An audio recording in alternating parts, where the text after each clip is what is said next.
After all, in just a few short moments, I was scheduled to take the platform and share a message meant to confront, transform, and empower the women in the room to pursue the vision God had when He created them. Yet all I could think about was Eve. Logically, I knew why her name was not on the shirts. Seriously, who in their right mind wants Eve on their squad? She was so easily tempted and manipulated to abandon what she knew was right and engage with what would leave her and the rest of us in the world struggling. If an actual light bulb appeared over our heads each time we had an epiphany, in that moment a high megawatt beam would have been shining brilliantly over mine. Compassion for Eve hit me like a ton of bricks. This time, I wasn't viewing her from my high horse, but from a position of empathy that can only come from knowing what it's like to be in someone else's shoes. There I was in the middle of a women's conference where the virtues of women who showed ridiculous faith and righteousness were being proclaimed.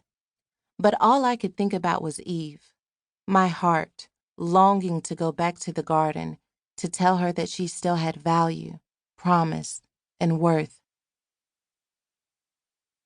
You've got some Eve in you. Value, promise, worth. Aren't those the words we all need to hear? Especially when we find ourselves in our own inevitable Eve moments. Haven't we all had a moment when we knew better, but didn't do better? Let's be honest.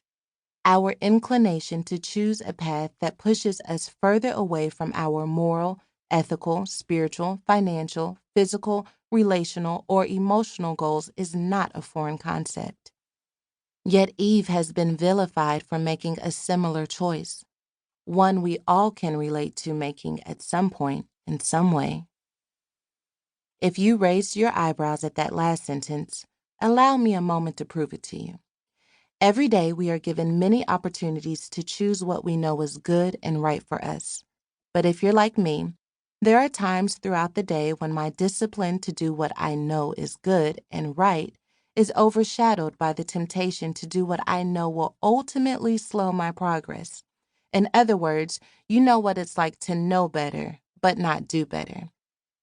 Maybe you're like me and you closet eat French fries in the car before you get home with everyone's dinner. Or you overindulge and buy things you know you don't need, but convince yourself you really do. No doubt we all stalk the social media pages of those who have hurt us, allowing our thoughts of shame, anger, fear, anxiety, insecurity, and doubt to take the mic.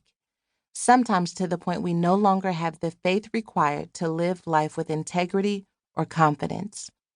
In those moments, when we choose to resist what we know we should do, we are subconsciously also choosing to live inwardly unfulfilled, envious, and apprehensive, in toxic relationships and addicted, stressed, depressed, ashamed of ourselves. The list goes on, but all of it ends in a state of devastation. The truth is that no matter how easy people make it seem, it can be incredibly challenging to abandon toxic habits and instead choose to do what we know is right. This is by no means a judgment. If you're still on this planet, then there's an area of your life that is still growing to its maximum potential.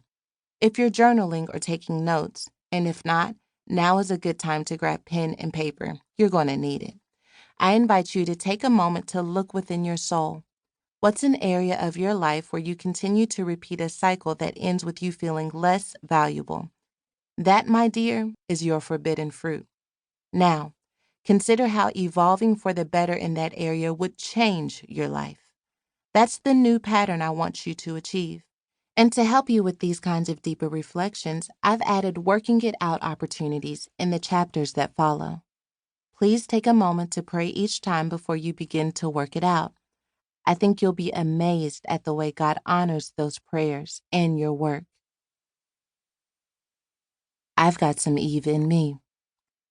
My first devastating foray with forbidden fruit was different from Eve's. I wasn't in a garden created for my personal enjoyment and dwelling. I wasn't